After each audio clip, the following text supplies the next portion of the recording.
Hello friends, welcome to my channel. आज हम पढ़ेंगे हम एक लीनियर प्रोग्रामिंग प्रॉब्लम को बिग एम मेथड से कैसे सॉल्व करते हैं। हमने अपने प्रीवियस वीडियो में देखा है हम लीनियर प्रोग्रामिंग प्रॉब्लम को सिंप्लेक्स मेथड से कैसे सॉल्व करते हैं। इसको सॉल्व करने से पहले हमें सिंप्लेक्स मेथड आना चाहिए क्योंकि उसका इसमें काफ़ी यूज़ है। तो मैं आपको उस वीडियो का लिंक डिस्क्रिप्शन में दे दूँगी, आप उसको पहले प्लीज़ रेफ़र कर लेना। अब हम देखते हैं हम बिग मेथड से कैसे सॉल्व करते हैं। तो इसके 3 स्टेप्स होते हैं। फर्स्ट है कि हमें प्रॉब्लम को एक स्टैंडर्ड फॉर्म में कन्वर्ट करना है, जो हमने पहले सिंप्लेक्स मेथड में भी किया था।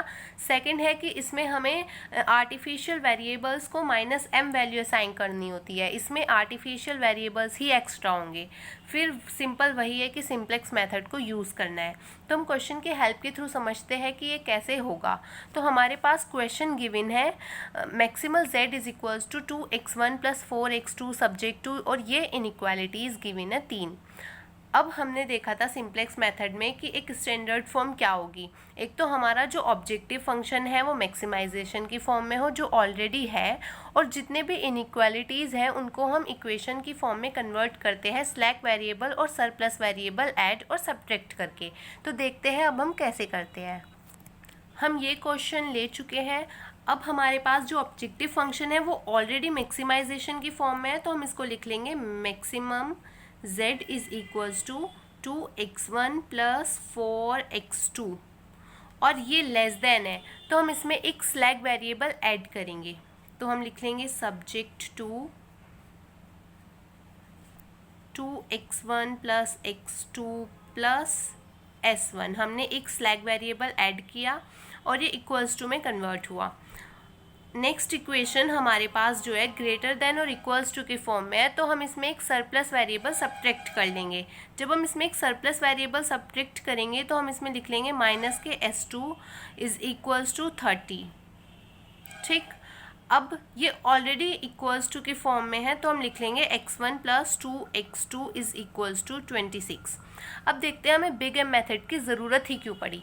अब अगर हम यहाँ पे देखें जो हमारे स्लैक वेरिएबल्स आए हैं s1 s2, या फिर इन तीनों इक्वेशंस को अगर मिला के देखें, हमारे पास आइडेंटिटी मैट्रिक्स फॉर्म नहीं हो रही है जैसे पहले सिंप्लेक्स मेथड में होती थी। तो हमें एक आइडेंटिटी मैट्रिक्स फॉर्म करनी है, उसके लिए हम इसमें आर्टिफिशियल वेरिएबल्स इंट्रोड्यूस कराएंगे। तो हम लिख लेते हैं वी इंट्रोड्यूस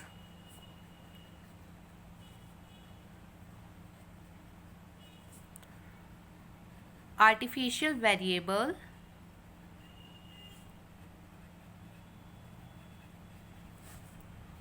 a1 a2, और ये इक्वेशन देखो कैसे हो जाएगी। Maximal z is equals to 2x1 + 4x2 subject to,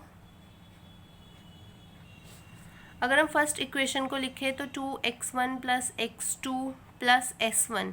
अब हमारे पास यहाँ पे s1 का कोफिशिएंट 1 है, तो इसमें तो हमें ज़रूरत है नहीं क्योंकि ये आइडेंटिटी मैट्रिक्स में हेल्पफुल हो जाएगा, और हम साथ में 0s2 भी लिख लेते हैं।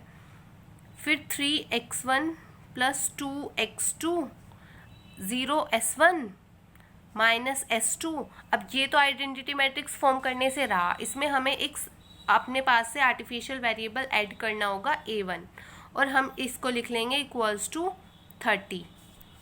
ये हो जाएगा x1 + 2x2, इसमें s1 नहीं है, s2 नहीं है, a1 नहीं है, इसमें हम एक आर्टिफिशियल वेरिएबल ऐड करेंगे a2, और ये हो जाएगा इक्वल्स टू 26। यहाँ पे लिख लो 0a2, यहाँ पे लिख लो 0a1 + 0a2 is equals to 18। और इसमें जो इम्पॉर्टेंट चीज़ है कि जो हमारे पास ऑब्जेक्टिव फंक्शन है, हम स्लैग और सरप्लस वेरिएबल को तो एज इट इज़ लिखते ही है, साथ में जब हम इसमें आर्टिफिशियल वेरिएबल्स लेंगे तो हम इसमें -m वैल्यू असाइन करेंगे, क्योंकि यहाँ पर अगर हमने वैल्यू बढ़ाई है तो यहाँ पर डिक्रीज़ करनी होगी, तो ये लिख लेंगे -m1 -me2। अब हम सिंप्लेक्स टेबल फॉर्म करेंगे, तो देखते हैं। हमने ये एक टेबल फॉर्म कर ली है। अब हम इसमें वैल्यूज़ पुट करेंगे। बी में आता है जो वेरिएबल्स हमारी आइडेंटिटी मैट्रिक्स फॉर्म कर रहे हैं। आइडेंटिटी मैट्रिक्स कौन फॉर्म करेंगे? s1 a1 and a2। देखो ना, 1 0 0 0 1 0 0 0 1। तो हम बी में लिख लेंगे s1 a1 a2। Right. C B में इसकी कॉस्ट मैट्रिक्स आती है, तो मैक्सिमम जेड में S1 का कॉफिशिएंट है 0, A1 का -m, A2 का -m, तो ये हो जाएगा 0 -m एंड सी जे में इन सब के कॉफिशिएंट आ जाएंगे 2, 4, 0, 0, -m और ये इधर आएगी इसकी राइट हैंड साइड, ये हो गया 18, 30, 26 और ये पूरी की पूरी इस तरह से मैट्रिक्स फिल हो जाएगी। इसको हम लिख लेंगे 2, 1, 1, 0, 0, 0, 3, 2, 0, -1, 1, 0, 1, 2, 0, 0, 0, 1। ठीक है, अब हमें क्या करना है, Zj minus Cj find out करना है। Zj minus Cj, Zj minus Cj का फॉर्मूला होता है Cb Xj minus Cj। Zj कैसे फाइंड होगा, Cb इंटू Xj। इसका मतलब ये जो हमारे पास Cb है इनकी हम इनमें मल्टीप्लाई करेंगे, इसकी इससे मल्टीप्लाई, इसकी इससे मल्टीप्लाई, इसकी इससे मल्टीप्लाई और इनको आपस में ऐड, तो 0, 2 की मल्टीप्लाई 0 और ये हो जाएगा -3m और ये हो जाएगा -m। इसका मतलब ये हो जाएगा -4m। -4m को हम माइनस करेंगे 2 से, तो ये हो जाएगा -4m -2।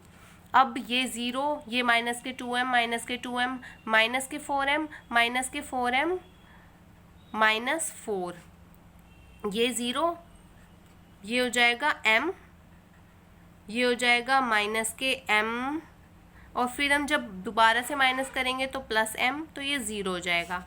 इसी तरह से ये -m और ये 0 आ जाएगा। ठीक है, अब हमें Zj माइनस Cj में मोस्ट नेगेटिव टर्म सेलेक्ट करनी होती है, तो हमारे पास ये है और ये है। अब इसमें से मोस्ट नेगेटिव कौन सी होगी, जब हम 4 माइनस करेंगे या फिर 2 माइनस करेंगे। ऑब्वियसली जब 2 माइनस करेंगे तो ये वाली जो हमारी कॉलम है ये इन होगी और इस कॉलम को हम बोलेंगे की कॉलम।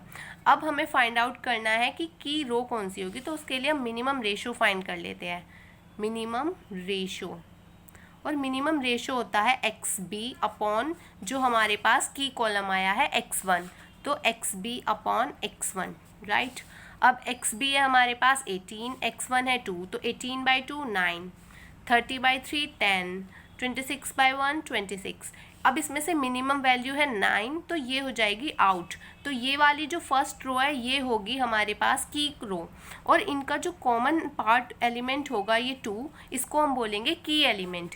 अब हमें नेक्स्ट टेबल में क्या करना है, इस की एलिमेंट को हमें 1 फॉर्म करना है और बाकी को 0। इसका मतलब अब हम क्या करेंगे, S1 की जगह SX1 को पुट करेंगे और इसको आइडेंटिटी मैट्रिक्स बनाएंगे। तो अब हम एक फ्रेश टेबल ड्रॉ कर लेते हैं। तो हम एक फ्रेश टेबल फॉर्म कर चुके हैं। अब देखो हम इसकी वैल्यूज़ कैसे पुट करते हैं। Cj तो हमारे पास वही पहले वाली हो जाएगी 2, 4, 0, 0 -m, ये हो जाएगी 2, 4, 0, 0 -m, और हमारे पास क्या था, हमारे पास था S1, A1, A2। S1 जो है आउट है, X1 जो है इन है, तो S1 की जगह आ जाएगा X1, तो ये B में आ जाएगा X1, A1, A2। अब CB में आ जाएगा इनका कोफिशिएंट वाला पार्ट, X1 का है 2, A1 का -m। अब देखो हम इसको कैसे फिल करेंगे। हमारे पास की एलिमेंट था 2, हमें इसको 1 पुट करना है, तो हम रो 1 में ऑपरेशन लगा देंगे। अगर हम इस पूरी रो को 2 से डिवाइड कर देंगे तो ये 1 हो जाएगा, तो हम R1 में ऑपरेशन लगा देंगे। R1 dash tends to R1 divided by 2। अब इसको 2 से डिवाइड करते हैं, तो 18/2 तो हो गया 9, फिर 2/2 1, फिर 1/2 1/2 0, 0, 0, 1/2 0, 0, 0। ठीक, अब हमें इसको 0 बनाना है और इसको 0 बनाना है। अब ये कैसे 0 बनेगा, अगर हमारे पास जो न्यू रो फॉर्म हुई है ये, इसमें हम 3 की मल्टीप्लाई कर दे और इसमें से माइनस कर दे तो ये 0 हो जाएगा। इसका मतलब हमें ऑपरेशन लगाना है R2 dash tends to R2 -3 R1 dash. ठीक है, अब देखो R2 है हमारे पास कितना 3। हम इसको पहले फॉर्म कर लेते हैं अलग से, ठीक। हम लिख लेते हैं R2 और इधर लिख लेते हैं 3R1 डैश। तो R2 के सारे एलिमेंट्स लिख लेते हैं 3 2 0 -1 1 0। और यहाँ पर जो हमारे पास न्यू रो आई है ये R1 डैश, इसकी 3 में मल्टीप्लाई करके ये लिख लेते हैं। तो ये हो जाएगी 3/2 3/2 0 0 0, ठीक है। अब हम इसमें से इसको माइनस करते हैं, तो ये तो हो गया 0, फिर होगा 2 - 3/2, ये बचेगा 1/2, फिर 0 माइनस ये -3/2, ये -1 1 0, ये आ जाएगा हमारे पास। और जो फर्स्ट एलिमेंट है XB का वो भी देख लेते हैं। ये हो जाएगा 30 माइनस, और ये क्या आया था 9, यानी 3 × 9 दैट इज 30 - 27। तो ये आ जाएगा हमारे पास 3। और हम इन एलिमेंट्स को लिख लेंगे 0 1/2 माइनस के 3/2 -1 1 0। अब हमें इसको 0 बनाना है, तो अगर हम इस रो में से जो हमारी न्यू रो आई है इसको माइनस कर देंगे तो 0 हो जाएगा। इसका मतलब 26 - 9 बनेगा 19, फिर 1 - 1 0, 2 - 1/2 2 - 1/2 बनेगा 3/2, फिर 0 - 1/2 -1/2, फिर 0 - 0 0 0 1, ठीक है। ये हमारे पास वैल्यूज आ गई है। अब हम फाइंड करेंगे ZJ - CJ, ZJ - CJ। तो मल्टीप्लाई करते हैं 2 × 1, ये तो 0 है, फिर 2 - 2 0, फिर 2 × 1/2 1 -m/2 -m माइनस के 3m/2, तो ये हो जाएगा 1 -m/2 -3m/2, दैट इज अगर हम इनको ऐड करें तो माइनस के 4m/2 एंड फिर माइनस के 2m, तो 1 - 2m, फिर 1 - 2m - 4, तो ये बनेगा माइनस के 3 - 2m, ठीक। अब हम इसकी मल्टीप्लाई इसमें करते हैं, इसकी करेंगे तो ये तो हो जाएगा 1, ये हो जाएगा 3m/2 और ये हो जाएगा m/2। इसका मतलब ये भी पॉजिटिव और ये भी पॉजिटिव। अब इसको फिर माइनस करना है 0 से, तो 0 से माइनस तो ऑब्वियसली होगा नहीं, तो जब हम इनको ऐड करेंगे ये आ जाएगा 1 + 2m, ठीक। अब हम इसकी मल्टीप्लाई करेंगे, ये आएगा m, ये -m, ये 0 हो जाएगा और ये भी 0 हो जाएगा, ये आ गया। अब इसमें से मोस्ट नेगेटिव टर्म कौन सी है ये हमें क्लियरली दिख रही है, मोस्ट नेगेटिव टर्म, तो ये तो हमारे पास हो गया की कॉलम। अब हम मिनिमम रेशो फाइंड करेंगे, मिनिमम रेशो, और मिनिमम रेशो होता क्या है XB अपॉन की कॉलम आया हमारा x2, तो XB को अब हम x2 से डिवाइड करेंगे। 9 अपॉन 1/2 क्या हो जाएगा 18, 3/-3/2 क्या हो जाएगा -2, और सॉरी हम x2 ले रहे थे ना, तो ये तो हो गया ये हो जाएगा 6, फिर 19/3/2 क्या हो जाएगा, ये हो जाएगा ना। तो इसमें मिनिमम वैल्यू में क्लियरली दिख रही है ये है, तो ये हो जाएगी आउट। ये हो गया हमारा की रो, ये की कॉलम, और इनका कॉमन एलिमेंट क्या आ जाएगा की एलिमेंट, तो 1/2 हो गया की एलिमेंट। अब हम न्यू टेबल फॉर्म करेंगे, तो अब हम एक फ्रेश टेबल फॉर्म कर चुके हैं। अब हम CJ वैल्यू तो वही पुट कर देंगे जो थी 2 4 0 0 -m। अब हमारे पास जो x2 है वो इन है और जो a1 है वो आउट है, इसका मतलब a1 की जगह आएगा x2, तो हम यहाँ पे लिख लेंगे x1 x2 a2, और इनकी कोस्ट मैट्रिक्स हो जाएगी x1 2 x2 4 and a2 -m। अब हमारे पास जो की एलिमेंट है इसको हम 1 फॉर्म करेंगे, इसका मतलब इस पूरी रो को 1/2 से डिवाइड कर देंगे, तो इस पूरी रो को 1/2 से डिवाइड करते हैं, तो ये हो जाएगा 3/1/2 6, ठीक है। फिर आ जाएगा 0, फिर आ जाएगा 1/2 बाई 1/2 1, फिर माइनस के 3/2 बाई 1/2 आ जाएगा माइनस के 3, फिर आ जाएगा माइनस के 2, फिर 2 और फिर 0। इसमें जो हमारी रो है वो आउट हो रही है, उसको हम छोड़ भी सकते हैं। जैसे कि यहाँ पे A1 आउट हो रही है तो हम चाहे तो A1 को छोड़ सकते हैं, ठीक है। हम इसको फिल नहीं करेंगे। अब हमें क्या करना है, इसको 0 बनाना है और इसको 0 बनाना है। तो ये 0 कैसे बनेगा, जब हम ऑपरेशन लगा दे R1 dash tends to R1 minus 1/2 R2 dash. R2 dash हमारे पास ये है, अगर हम इसमें 1/2 की मल्टीप्लाई करके इसमें से माइनस कर दे तो ये 0 बन जाएगा। तो करते हैं इसको। सबसे पहले हम यहाँ पे R1 लिख लेते हैं। R1 क्या है, 9, 1, 1/2, 1/2, 0, 0, 0, ठीक। अब हम जो R2 डैश है ये इसमें 1/2 की मल्टीप्लाई करते हैं। जब हम इसमें 1/2 की मल्टीप्लाई करेंगे तो क्या आएगा, 3, 0, 1/2 माइनस 3/2 माइनस 1, फिर 1, फिर 0। इसको तो हम छोड़ने वाले हैं, वैसे भी छोड़ दो। अब इनको हम सब्ट्रैक्ट करेंगे। 9 माइनस 3 कितना हुआ, 6, 1, ये 0। फिर जब हम इसको सब्ट्रैक्ट करेंगे तो ये प्लस हो जाएगा, तो 1/2 प्लस 3/2 आ जाएगा 4/2 और ये हो जाएगा 2। फिर जब हम इसको सब्ट्रैक्ट करेंगे तो ये प्लस का हो जाएगा और ये 0। अब हम इस वैल्यू को यहाँ पर पुट कर देते हैं। तो ये हो गया 6, 1, 0, 2, 1, 0, ठीक। अब हमें इसको 0 बनाना है। तो हम यहाँ पे ऑपरेशन लगाएंगे R3 dash tends to R3 minus 3/2 into R2 dash. इसका मतलब जो हमारे पास रो है तो हम ऑपरेशन लगा रहे हैं R3 dash tends to R3 minus 3/2 R2 dash. तो पहले तो हम R3 को लिख लेते हैं। R3 हमारे पास ये है 19, 0, 3/2 माइनस 1/2 0, 0, 1 लिख चुके हैं। अब हमारे पास R2 डैश जो न्यू रो आई थी वो ये आई थी, इसकी हमें मल्टीप्लाई करनी है 3/2 से। तो मल्टीप्लाई करते हैं 3/2 से। 6 इंटू 3/2 क्या हो जाएगा, 3, 9। फिर इसकी 3/2 से मल्टीप्लाई होगी, ये तो 0।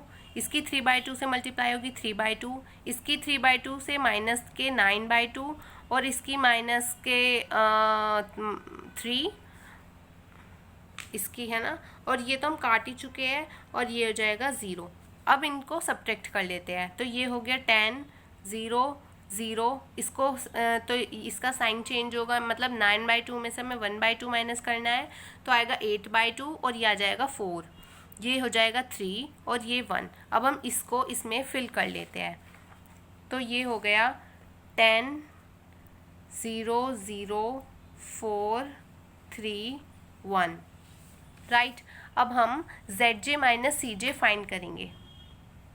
ZJ माइनस CJ, तो ZJ होता है इसकी इनमें मल्टीप्लाई करनी है। जब हम 2 की इससे करेंगे तो 2 ये हो जाएगा 2 माइनस 2 0। अब हम ये मल्टीप्लाई करेंगे 4 माइनस के 4 0।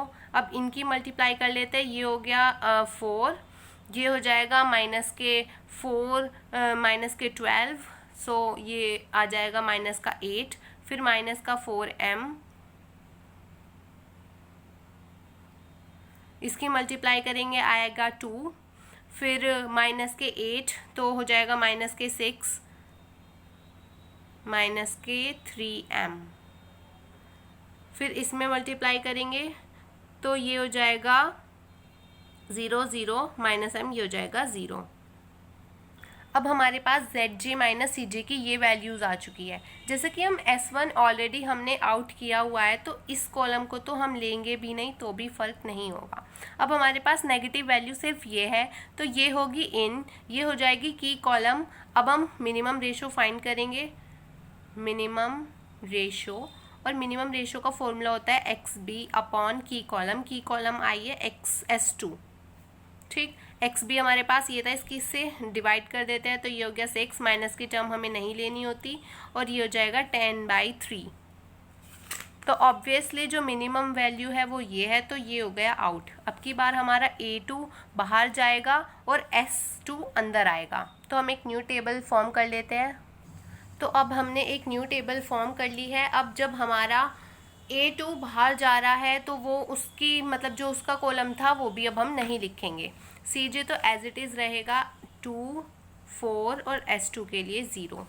अब देखो, अब हमारे पास जो x2 है, मतलब जो A2 है वो बाहर जा रहा है और उसकी जगह S2 आ रहा है, तो हम यहाँ पे A2 की जगह x2 पुट कर देंगे। तो हम B में लिख लेंगे x1, x2, S2 और ये हो जाएगा 2, 4, 0। अब ये इन है और ये आउट है, तो जो ये कॉमन पार्ट हुआ ये हुआ की एलिमेंट। इस की एलिमेंट को हमें 1 बनाना है, तो हम इस पूरी रो को 3 से डिवाइड कर देंगे। तो ये हो जाएगा 10/3, फिर 0, 0, 1 और इसको तो हम लिख ही नहीं रहे हैं, तो ये हो गया 0, 0, 1। अब इसको हमें 0 बनाना है। इसका मतलब अगर हम इस न्यू रो में 2 की मल्टीप्लाई करके इसमें ऐड कर दे तो ये 0 हो जाएगा। तो करते हैं, ये है, इसमें हमें 2 की मल्टीप्लाई करनी है और इसमें ऐड करना है। तो जब हम इसमें 2 की मल्टीप्लाई करेंगे ये हो जाएगा 20/3। 20/3 + 6 क्या हो जाएगा? 20/3 + 6 हो जाएगा 18 + 20/3 यानी कि 38/3। ठीक, फिर ये 0, ये वो हो जाएगा 1 और ये हो जाएगा 0। अब इसको हमें 0 बनाना है। इसका मतलब अगर हम इसमें से ये वाली न्यू रो माइनस कर दे, अगर हम इसमें से ये वाली न्यू रो माइनस कर दे तो ये 0 हो जाएगा। तो x में से माइनस करते हैं 10/3, 6 में से माइनस करते हैं 10/3, तो हो जाएगा 8/3। तो ये आ गया 8/3। अब 1 - 0 1, 0 - 0 0 और 1 - 1 0। तो हमारे पास ये आइडेंटिटी मैट्रिक्स फॉर्म हो गया है। अब ये हमें ऑप्टिमल सॉल्यूशन देगा। पहले हम ZJ - CJ फाइंड आउट कर लेते हैं। ZJ - CJ, इसकी इससे मल्टीप्लाई करेंगे 2 - 2 0, फिर ये 0, ये 0। तो हम लिख लेंगे all ZJ - CJ are greater than और इक्वल्स टू 0। इसका मतलब द सॉल्यूशन इज ऑप्टिमम। अब हम वैल्यू कैसे फाइंड करेंगे? हमारे पास इसमें गिवन है x1 की वैल्यू है 8/3, x2 की वैल्यू है 38/3 और मैक्सिमल z होता है CB × XB। तो ये हो जाएगा 2 × 8/3 + 4 × 38/3। क्या आ जाएगा? इसको सॉल्व करके 168/3 और जब हम इसको डिवाइड करेंगे तो ये हो जाएगा 3 × 5 = 15 एंड 3 × 6 = 18, 56 आंसर। सो ये हमारा यहाँ पे बिग एम मेथड कंप्लीट हुआ है। मैं होप करती हूँ कि आपको ये समझ में आया होगा। तो अगर आपको मेरा चैनल अच्छा लगता है तो आप please like, subscribe and share ज़रूर कीजिएगा। Thank you so much.